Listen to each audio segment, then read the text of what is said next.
आवश्यकता और इसलिए मैंने विचार किया कि आज आपको मैं क्या बात करूं। अटल जी का कहना था कि किसी भी व्यक्ति के लिए राष्ट्र सर्वोपरि होना चाहिए।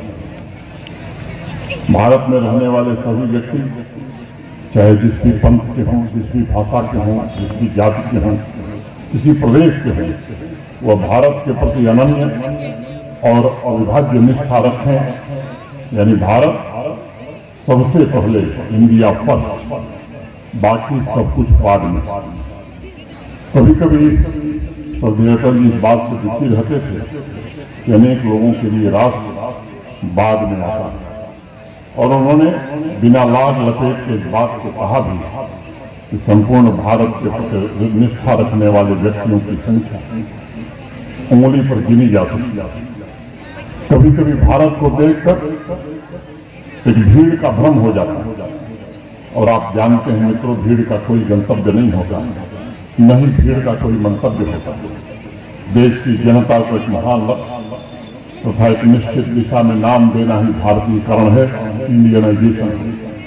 आज जब भारत की विकसित भारत की यात्रा को साकार करने के लिए देशवासी भारत के वर्तमान प्रधानमंत्री आदरणीय नरेंद्र मोदी जी के नेतृत्व में आगे बढ़ रहे हैं, तब समाज के हर एक वर्ग को अटल जी की इस वाणी को सदैव याद रखना होगा।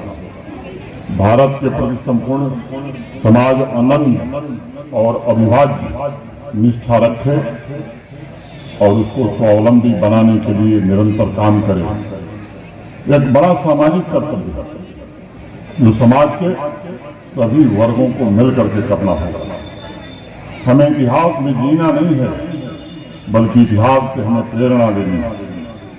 भारत एक समय था जब विश्व का सबसे शक्तिशाली, सबसे संपन्न राष्ट्र हुआ करता। आज इस बात की पुष्टि हो चुकी है कि भारत के पास जितनी धन दौलत थी, उतनी आज दुनिया के जो विकसित देश माने जाते हैं, इंग्लैंड हो, अमेरिका हो, जापान हो, जर्मनी हो, कनाडा हो, या पश्चिमी देशों को मिलाकर भी अगर हम देखते हैं तो भारत इतनी समृद्धि और ताकत उनके पास नहीं थी। आर्थिक, सांस्कृतिक, शैक्षिक और आध्यात्मिक इन चारों क्षेत्रों में भारत के सामने खड़ा होने की हैसियत भी किसी दुनिया के किसी देश की नहीं थी। आजकल विदेश में बड़े बड़े लेखक, इतिहासकार और अर्थशास्त्री पुराने दस्तावेजों का अध्ययन कर रहे हैं, और निष्कर्ष क्या है? भारत इतना श्रेष्ठ था कि 1700 ईस्वी तक औद्योगिक रूप से इतना विकसित था भारत कि दुनिया का कोई देश उसके बराबर खड़ा नहीं होता। लेकिन लंबे समय की गुलामी के कारण, आक्रांताओं की लूट के कारण, जिन्होंने लगातार सैकड़ों वर्षों तक हमारा यश, वैभव, धन सब कुछ लूटा, हम गुलामी के कारण दुर्बल भी हुए, गरीब भी हुए, असहाय भी हुए। धन्य है हमारे देश के वो महान स्वतंत्रता सेनानी, हमारे पूर्वज, जिन्होंने बलिदान देकर के संघर्ष करके भारत को फिर से 1947 में 15 अगस्त को आजादी दिलाई।